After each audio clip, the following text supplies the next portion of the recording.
영상을 시작하기 전엔 이것부터 해주세요. 인조는 선조의 아들 중 정원군이고 정원군의 첫째 아들이고 임진왜란 때 태어났다. 전쟁이 끝나고 자신의 큰아버지인 광해군이 왕위에 있을 때 정원군의 집이 왕기가 서려 있다라는 말을 듣고 정원군의 집을 밀어 연못으로 만들고 신경진의 옥사로 인해 막내 동생이 연루되어 사형당했으며 아버지인 정원군도 화병으로 죽었다. 이로 인해 인조는 큰아버지인 백해군을 증오하였다. 그래서 인조는 정변을 일으켰다.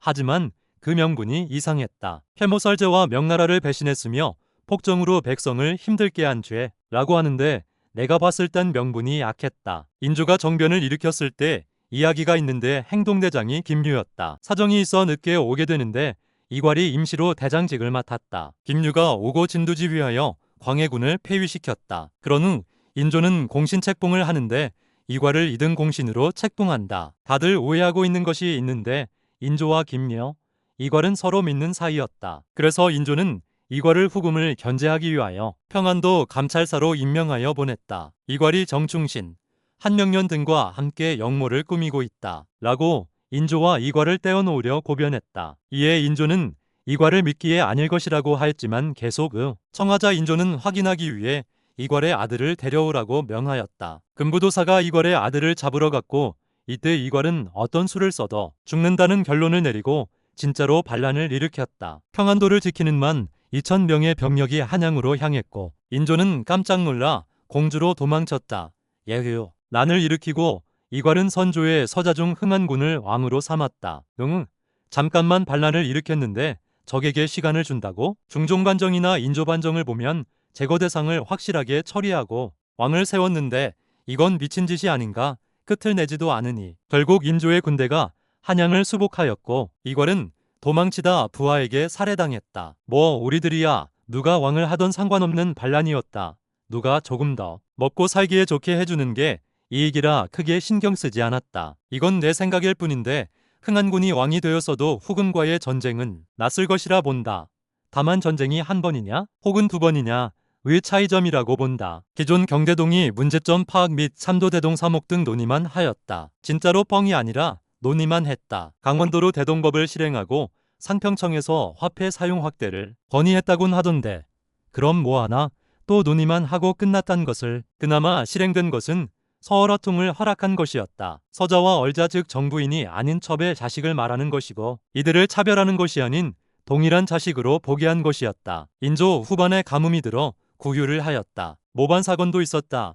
세 가지가 있는데 첫 번째는 인성군을 둘러싼 모반 이야기가 돌아서 유배를 보냈고 두 번째는 허유유효립의 역모 사건, 임기원의 모반 사건이었다. 나는 집중적으로 다루고 싶은 것이 인조가 내세운 친명적 사대주의다. 왜냐?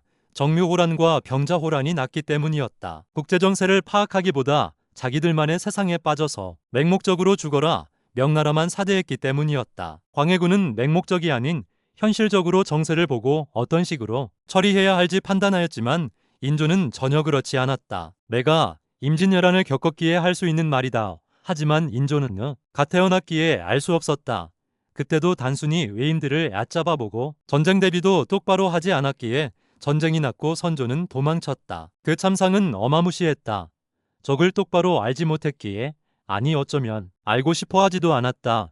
이랬기에 전쟁이 두 번이나 난 것이었다. 나는 이런 인조가 싫었다 정신을 못 차리고 똑같은 방식으로 변화 없이 후금을 대했으니 이건 정신 놓고 오늘만 사는 인간으로 보였다. 청태종 홍타이지가 대군을 이끌고 병자년의 전쟁을 일으켰다. 병자호란이 끝나고 인조는 삼전도에서 300국 오두례를 하였고 왕자들과 대신들은 포로로 잡혀갔다. 나는 솔직하게 이때 왕이 바뀌었다면 어땠을까 하는 생각이었다. 법은 유명무실해지고 말 한마디에 고변이 난립하며 정치하고 대신들은 나라의 번영이 아닌 자신들의 밥그릇을 챙기기 위한 정치로 변질되었기에 보기 싫었기에 이렇게 말하는 것이다. 그리고 유배 중이던 광해군이 인조 18년에 죽었다. 과연 광해군은 조카를 보면서 무슨 생각을 했을지 궁금하다. 후금이었던 청나라는 명나라를 멸망시키고 중원의 나라가 되었다. 시간이 지나 왕자들이 돌아왔다. 하지만 세자와 그 가족들은 전부 왕이 죽였다. 이유는 모른다. 세자의 가족이 죽고 인조는 둘째 아들인 효종을 세자로 삼았다. 그 후 시간이 지나고 인조는 뒤졌다. 인조는 정변으로 왕이 되었지만 국정 능력은 꽝이었다. 최악이었다. 인조는 국제정세도 모르고 자기 아버지를 추승하며 오직 명나라만 바라보며 청나라는 무시한 결과 청나라 황제에게 머리를 조아리게 되었다. 인조는 욕심으로 왕이 되었지만 왕으로서의 자질은 없는 왕이었다.